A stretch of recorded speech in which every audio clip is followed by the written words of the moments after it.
नमस्कार साथियों, study with Shailendra में आपका स्वागत है। आज हम लोग भूगोल विषय के अंतर्गत पवन टॉपिक पर डिस्कस करेंगे, जिसमें पवनें कितने प्रकार की होती हैं और कैसे कैसे पवनें उच्च वायुदाब, निम्न वायुदाब या किस तरह से पवन की दिशाएं निर्धारित होती हैं। और पवन के साथ साथ एक शब्द और भी होता है हवा।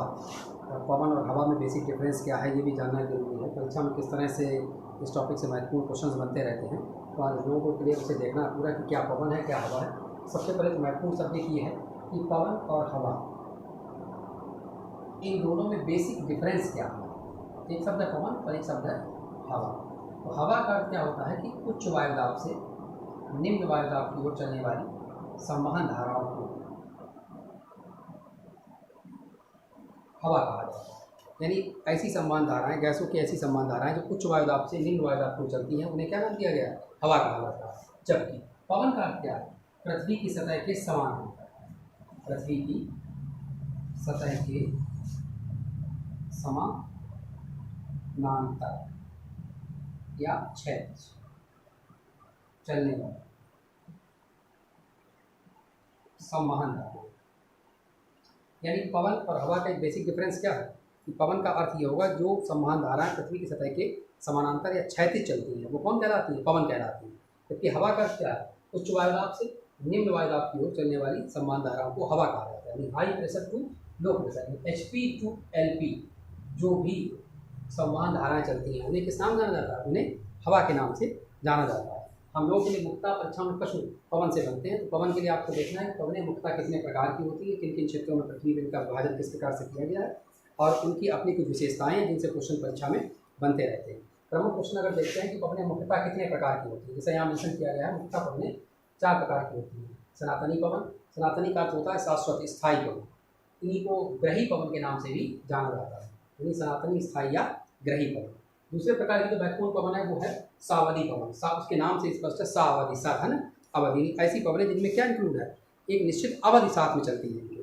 और तीसरी जो महत्वपूर्ण पवन है वो कौन सी? परिवर्तित पवन, इन्हें चेंज विंड कहा जाता है। चौथी पवन है स्थानीय पवन या लोकलाइज्ड विंड, यानी जिनका क्या होता है? स्थिति, समय, स्थान निश्चित होता है, वो पवनें कैसी कहलाती है? स्थानीय पवन कहलाती है। सबसे पहले हम लोग सनातनी पवनों पर आज डिस्कस करेंगे। सनातनी पवनें कौन होती हैं? तो महत्वपूर्ण प्रश्न हम लोगों के लिए है सनातनी पवनों का अर्थ क्या है कि वे पवनें जो पूरे वर्ष चलती हैं, पूरे वर्ष चलती हैं, इन पवनों को सनातनी या स्थायी पवन के नाम से जाना जाता है। सनातनी पवनों के मुख्य उदाहरण में अगर हम देखते हैं तो मुख्य रूप से प्रश्न ये है, एक व्यापारिक पवन,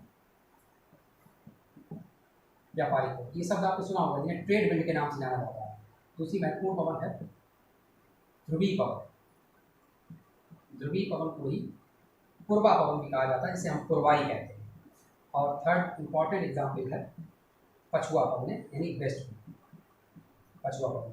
और परीक्षा में एक छोटा सा प्रश्न ये स्टैंड अप होता है कि व्यापारिक पवन, ध्रुवीय पवन और पछुआ पवन ये किस प्रकार की पवनें होती है? सनातनी पवन, स्थानीय पवन, परिवर्तित पवन या स्थायी पवन? तो उत्तर क्या हो जाएगा? सनातनी या स्थायी पवन हो जाएगा। इन तीनों पवनों के नाम आपको विशेष ध्यान रखने हैं कि व्यापारिक पवन, ध्रुवीय पवन और पछुआ पवन तीनों एक प्रकार की सनातनी पवनों के उदाहरण हैं, अर्थात ये पवनें पूरे वर्ष चलती हैं। तो इन्हें किस नाम जाना जाता है? सनातनी पवन या स्थानीय पवन के नाम, स्थायी पवन के नाम से जाना जाता है। दूसरी महत्वपूर्ण पवन हम लोगों के लिए है, इसका नाम आप कह सकते हैं,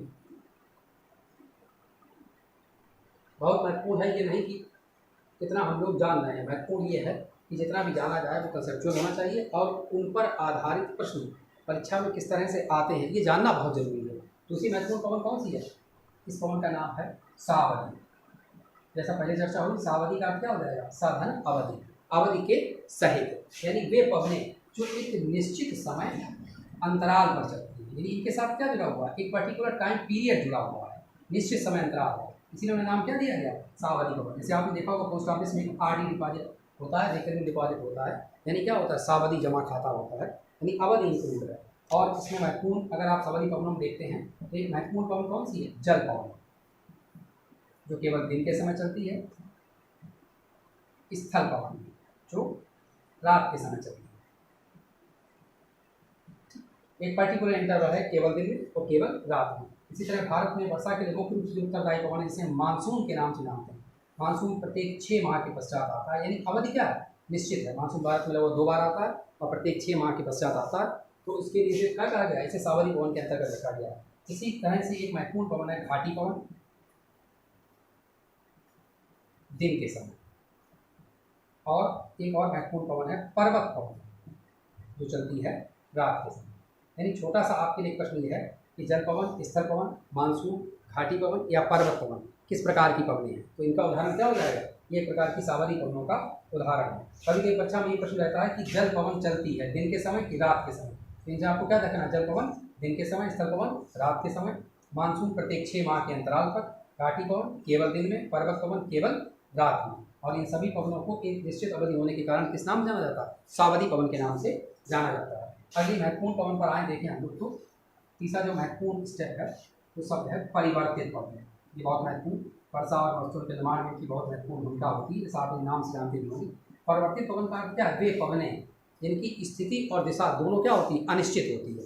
यानी स्थिति और दिशा दोनों अनिश्चित है, पवनों को क्या कहा जाता है, परिवर्तित पवन कहा जाता है। और इनके लिए जो महत्वपूर्ण उदाहरण है चक्रवात एवं प्रतिचक्रवात। ये सब दोनों आपके सुने हुए हैं। चक्रवात का अर्थ होता है साइक्लोन और प्रति चक्रवात का अर्थ होता है एंटी साइक्लोन। ये निश्चित नहीं होता है कि ये पवनें कब और किस स्थान पर चलेंगी, इसे नाम क्या दिया गया, परिवर्तित पवन या चेंज विंड कहा गया है। और चौथी जो महत्वपूर्ण पवन हम लोगों ने डिस्कस की थी, स्थानीय पवन। स्थानीय का क्या होता है, लोकल, यानी क्या हम यहाँ के स्थानीय निवासी हैं, सब क्या हो जाएगा स्थानीय पवन या लोकलाइज नाम से स्पष्ट होता है। ये पवनें जो एक निश्चित समय पर और एक निश्चित स्थान पर चलती है, यानी जिनका समय और स्थान दोनों निश्चित है, उन पवनों को नाम क्या दिया गया, स्थानीय पवन। जैसे आपने देखा होगा, पूर्व भारत में केवल उत्तर भारत में चलती है और मई जून यानी गर्मियों के महीने में ही चलती है, ना ही दक्षिण भारत में चलती है और ना ही सर्दियों के मौसम में चलती है। यानी उसका स्थान निश्चित है, नॉर्थ इंडिया और पाकिस्तान के कुछ क्षेत्रों में, और उनका स्थान के साथ साथ क्या निश्चित है, समय भी निश्चित है। तो इस प्रकार हम लोगों ने जाना कि पवन मुख्यतः कितने प्रकार के, सनातनी, स्थानीय या स्थायी या गहरी पवन जो पूरे वर्ष चलती है। दूसरा आपने जाना सावधि पवन, वे पवनें जो एक निश्चित समय अंतराल पर चलती है। तीसरी महत्वपूर्ण पवन कौन सी, परिवर्तित पवनें, वे पवनें जिनकी स्थिति और दिशा दोनों अनिश्चित होती है। चौथी महत्वपूर्ण पवन कौन सी, स्थानीय पवन, वे पवनें जो एक निश्चित समय पर एक निश्चित स्थान पर चलती हैं। इसी तरह से हम लोगों को देखना है कि पवन के संदर्भ में दाब की महत्वपूर्ण भूमिका है। पवन के संबंध में दाब की भूमिका को जानना बहुत आवश्यक है।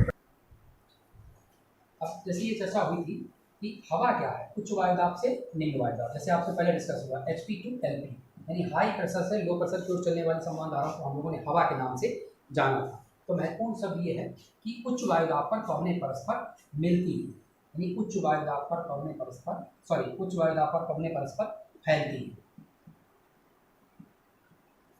फैलती हैं, जबकि निम्न वायुदाब पर पवनें परस्पर मिलती हैं,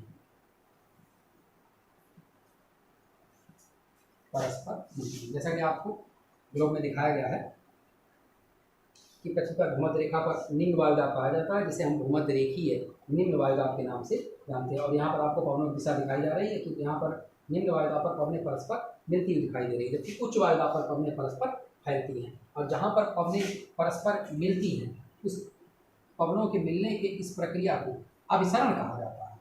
अभिसरण यानी क्या, पवनों का परस्पर मिलना, पवनों का मिलना। और जहाँ पवनें परस्पर फैलती हैं उस क्षेत्र प्रक्रिया को अपसरण कहा जाता है, यानी पवनों का फैलना। ठीक, तो परीक्षा में एक छोटा प्रश्न क्या है कि पवनें परस्पर मिलती हैं निम्न वायुदाब पर, उच्च वायुदाब पर, दोनों वायुदाबों पर, इनमें से किसी में नहीं। तो एक सदा हुआ उत्तर होगा कि पवनें परस्पर मिलती हैं निम्न वायुदाब पर और पवनें एक दूसरे से दूर जाने का प्रयास करती हैं उच्च वायुदाब पर। तो इसे चित्र में दिखाया गया भूमध्य रेखीय निम्न वायुदाब, चूँकि पृथ्वी पर वायुदाब एकांतर कर्ण में पाया जाता है, जैसा कि आपको दिखाया गया भूमध्य रेखा पर निम्न वायुदाब है, तो 30 से 35 डिग्री पर उपोष्ण उच्च वायुदाब दोनों गोलार्धों में है, 60 से 65 डिग्री पर उपद्रवी निम्न वायुदाब और दोनों जगहों पर उच्च वायुदाब पाया जाता है। तो अब पवनों के मिलने की इस प्रक्रिया और फैलने की इस प्रक्रिया को समझने के पश्चात महत्वपूर्ण शब्द यह है कि भूमध्य रेखा से 5 डिग्री उत्तर और 5 डिग्री दक्षिण के क्षेत्र को शांत पेटी या डोल ड्रम कहा जाता है। ये कई परीक्षाओं में आगे प्रश्न है कि शांत पेटी या डोल ड्रम पाया जाता है। एक पहला प्रश्न तो ये रहता है कि शांत पेटी या डोल ड्रम स्थित है भूमध्य रेखा पर, कर्क रेखा पर, मकर रेखा पर, ठीक, आर्कटिक या अंटार्कटिक रेखा पर। तो उत्तर क्या हो जाएगा, भूमध्य रेखा पर। और उसके पश्चात महत्वपूर्ण प्रश्न ये है कि भूमध्य रेखा पर पाए जाने वाले शांत पेटी या डोल ड्रम का अक्षांशीय विस्तार होता है, तो उत्तरी गोलार्ध में 0 से 5 डिग्री नॉर्थ, जैसा कि आपको चित्र में दिखाया गया, और दक्षिणी गोलार्ध में 0 से 5 डिग्री साउथ। यानी शांत पेटी या डोरडम का कुल विस्तार हम कितना मान सकते हैं? 5 डिग्री नॉर्थ से 5 डिग्री साउथ, ये शांत पेटी या डोरडम कहा जाता है। इसी प्रकार अगला अगर देखें हम लोग, दोनों ही गोलार्धों में 30 से 35 डिग्री उत्तरी अक्षांशों पर, जैसा कि आपको उत्तरी एवं दक्षिण, यानी 30 से 35 डिग्री उत्तरी अक्षांश या 30 से 35 डिग्री दक्षिणी अक्षांश पर जो अक्षांश जो पाए जाते हैं उन्हें अस्त अक्षांश यानी हॉर्स लैटिट्यूड्स कहा जाता है। इसका रीजन क्या है कि यहाँ पर चलने वाली जो पवनें होती हैं उनकी आवाज़ घोड़ों के टापों की तरह होती है, तो यह नाम क्या दिया गया? अस्त अक्षांश या हॉर्स लैटिट्यूड कहा जाता है। तो इस तरीके से प्रश्न ये है कि शांत पेटी या डोरडम पाया जाता है, उत्तर हो जाएगा भूमध्य रेखा पर, और अस्त अक्षांश स्थित है तो 30 से 35 डिग्री उत्तरी या दक्षिणी अक्षांश पर। अब ये आगे देखते हैं कि पृथ्वी पर दाब का विभाजन किस प्रकार से किया गया है। तो सीधा से प्रश्न है कि 0 डिग्री और 30 डिग्री पर निम्न वायुदाब, 0 डिग्री और 60 डिग्री पर एन एंड एस यानी नॉर्थ एंड साउथ यानी उत्तरी गोलार्ध और दक्षिणी गोलार्ध में निम्न वायुदाब पाया जाता है, निम्न वायुदाब, जबकि 30 डिग्री एवं 90 डिग्री एन एवं एस पर उच्च वायुदाब पाया जाता है। जैसा कि आपको चित्र में दिखाई दे रहा है, भूमध्य रेखा यानी 0 डिग्री और 60 डिग्री यानी उपद्रवी निम्न वायुदाबी क्षेत्र, यहाँ पर पवनें परस्पर आपको मिलती हुई दिखाई दे रही है, ये अवसरण का क्षेत्र है। और एक और बात महत्वपूर्ण कि 60 डिग्री से 65 डिग्री, 60 से 65 डिग्री नॉर्थ एंड साउथ पर इस तरह का वायुदाब चित्र में आपको दिखाई दे रहा है। 60 से 65 डिग्री पर निम्न वायुदाब पाया जाता है, जबकि ध्रुवों पर उच्च वायुदाब पाया जाता है। ठीक, ये जानना जरूरी कि पृथ्वी पर वायुदाब के विभाजन के आधार पर ही पवनों का परस्पर मिलना या फैलना तय होता है। अगला एक महत्वपूर्ण शब्द ये है कि पवनों के मिलने या फैलने से किस प्रकार की स्थितियाँ या क्षेत्रों का निर्धारण होता है। तो महत्वपूर्ण शब्द ये है कि जहाँ भी चर्चा हम लोगों की थी, जहाँ पवनें परस्पर मिलती हैं उस अवसरणीय क्षेत्र को चक्रवात के नाम से जाना जाता है। यानी जहाँ पवनें परस्पर मिलती हैं वहाँ क्या बनते हैं? चक्रवात बनते हैं। चक्रवात के लिए क्या? साइक्लोन कहा जाता है। और जहाँ चक्रवात बनते हैं वहीं क्या होती है? वर्षा होती है। ठीक, यानी निम्न वायुदाबी क्षेत्रों में पवनों के परस्पर मिलने पर चक्रवात बनते हैं और जहाँ चक्रवात बनते हैं वहीं वर्षा होती है। इसी प्रकार उच्च वायुदाब पर पवनें परस्पर क्या होती है? फैलती हैं, और जहाँ पर पवनें फैलती हैं वहाँ प्रति चक्रवात बनते हैं, और जहाँ प्रति चक्रवात बनते हैं वहाँ वर्षा का अभाव होता है।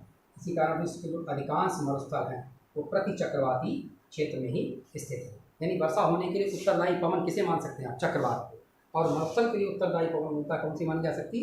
प्रति चक्रवात। यानी चक्रवात और प्रति चक्रवात ये दोनों किस प्रकार की पवनें होंगी? परिवर्तित पवनें, जैसा कि आपने पहले पवनों के वर्गीकरण में जाना था। इसके पश्चात एक महत्वपूर्ण शब्द ये है कि चक्रवात और प्रति, चूँकि वो आगे टॉपिक हम लोग डिस्कस करेंगे कि चक्रवात क्या है, प्रति चक्रवात क्या है, लेकिन आज केवल पवन के इस टॉपिक से इतना तो डिस्कस है कि निम्न वायुदाब पर पवनें परस्पर मिलती हैं, वहाँ चक्रवात मिलते हैं। इसका अर्थ ये है कि चक्रवात के केंद्र में लो प्रेशर होता है, क्योंकि ये कई परीक्षाओं में आया हुआ प्रश्न है। टॉपिक से पूर्ण रूप से तो नहीं जुड़ा है, लेकिन फिर भी टॉपिक के अंतर्गत इसका महत्व है।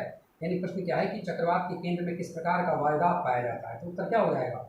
निम्न वायुदाब। और चक्रवात के बाहर की ओर किस प्रकार का वायुदाब होता है? तो उच्च वायुदाब। ठीक विपरीत स्थिति प्रति चक्रवात के केंद्र में, प्रति चक्रवात के केंद्र में उच्च वायुदाब होता है, और जबकि इसके बाहर की ओर निम्न वायुदाब होता है। निम्न वायुदाब पर पवनें परस्पर फैलती हैं, जबकि उच्च वायुदाब पर पवनें परस्पर मिलती हैं। तो हम लोगों ने इस अब तक पूरी की गई चर्चा के अंतर्गत कुछ महत्वपूर्ण शब्द ये जाने कि पवनें कितने प्रकार की होती हैं, पवन और हवा में क्या डिफरेंस है, और महत्वपूर्ण शब्द ये कि चक्रवात और चक्रवात किस प्रकार की पवनें हैं। वर्षा होने के उत्तरदायी पवन चक्रवात को माना जाता है। मरुस्थल के लिए मूलतः उत्तरदायी पवन किसे? प्रति चक्रवात को कहा जाता है। और पृथ्वी पर कहाँ कहाँ निम्न वायुदाब पाए जाते हैं और कहाँ कहाँ पर उच्च वायुदाब पाए जाते हैं। पवनों का मिलना अभिसरण कहलाता है, पवनों का फैलना अपसरण कहलाता है। अभिसरणीय क्षेत्र चक्रवात का निर्धारण और अपसरणीय क्षेत्र प्रति चक्रवात का निर्धारण करता है। अब पृथ्वी पर वायु के संवहन के संदर्भ में पूरी पृथ्वी को 3 फैक्टों में विभाजित किया गया है।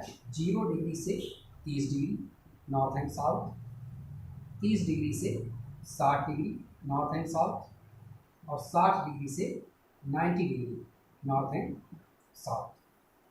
यानी पर पृथ्वी पर वायुदाब की 3 कोशिकाएं पाई जाती हैं। इस पूरे प्रक्रिया को त्रिकोशीय संचार प्रणाली यानी ट्राई सेलुलर सिस्टम कहा जाता है। त्रिकोशीय संचार प्रणाली कहा जाता है। ठीक है, ये एक महत्वपूर्ण शब्द है कि त्रिकोशीय संचार प्रणाली किससे संबंधित है, तो पवन के बहने संबंधित है। और पृथ्वी पर पवन कितने पैक्टों के अंतर्गत बहती है, तो उत्तर हो जाएगा 3। त्रिकोशीय संचार प्रणाली 0 से 30, 30 से 60, 60 से 90। चूँकि उत्तरी दक्षिणी गोलार्ध में दोनों गोलार्ध में स्थितियाँ समान हैं, इसलिए दोनों के अक्षांशी स्थितियाँ समान हैं, केवल किसमें दिशा का अंतर है, उत्तरी एन और दक्षिणी एस। इस तरह से आपको समझना है कि छोटे छोटे प्रश्न जो परीक्षा में एडजस्ट होते हैं उन्हें देखने में जटिलताएँ हैं, लेकिन अगर समझ लिया जाए तो ये कुछ इस तरह के टॉपिक होते हैं जिन्हें हम सहजता से और सरलता के साथ परीक्षा में क्लिक कर सकते हैं। बस महत्व किस बात का है, याद करने से या रखने से ज़्यादा जरूरी है कि उसके महत्व को, उसके मूल बिंदुओं को समझा जाए।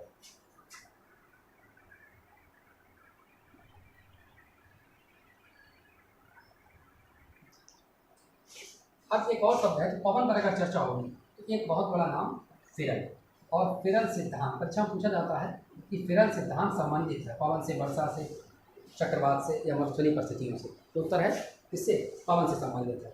उत्तरी गोलार्ध की सभी पवनें अपने दाएं घूमती हैं, मतलब कि दक्षिणी गोलार्ध की सभी पवनें अपने बाएं घूमती हैं। इसे फिरल का सिद्धांत कहा जाता है। परीक्षा में कॉम्पिटिटिव पृष्ठभूमि से एक प्रश्न बनता है, फिरल का सिद्धांत संबंधित है, उत्तर क्या होगा, पवन के संमान से या पवनों के बहने से। और उत्तरी गोलार्ध की सभी पवनें किस दिशा में घूमती हैं, अपने दाएं। दक्षिणी गोलार्ध की सभी पवनें अपने किस दिशा में घूमती हैं, बाएं। कभी कभी परीक्षा में प्रश्न आ जाता है कि उत्तरी गोलार्ध की पवनें अपने दाएं तो दक्षिणी गोलार्ध की पवनें अपने बाएं क्यों घूमती हैं। इसका एक सामान्य सा सधा हुआ उत्तर है, पृथ्वी के घूर्णन के कारण, पृथ्वी के घूर्णन के कारण। इसके अतिरिक्त एक और महत्वपूर्ण शब्द जो अभी हम लोगों ने सनातनी पवनों के अंतर्गत पूर्वा और पछुआ पवनें डिस्कस की थी, तो इसमें आपके लिए एक महत्वपूर्ण शब्द कभी की परीक्षा में आ जाता है। दक्षिणी गोलार्ध में पछुआ पवनों के कुछ नाम भिन्न हैं जो आपको जानने हैं। महत्वपूर्ण शब्द क्या है, दक्षिणी गोलार्ध में 40 डिग्री अक्षांश पर चलने वाली पछुआ पवनों को गरजती चालीसा कहा जाता है। ये परीक्षा में प्रश्न आता है कि गरजती चालीसा पवनें चलती हैं उत्तरी गोलार्ध में, दक्षिणी गोलार्ध में, तो क्या हो जाएगा, पछुआ है कि पूर्वाई है, तो क्या हो जाएगा, 40 डिग्री अक्षांश पर दक्षिणी गोलार्ध में चलने वाली पवनों को गरजती चालीसा कहा जाता है, जबकि 50 डिग्री अक्षांश पर चलने वाली पवनों को दहाड़ती पचासा कहा जाता है,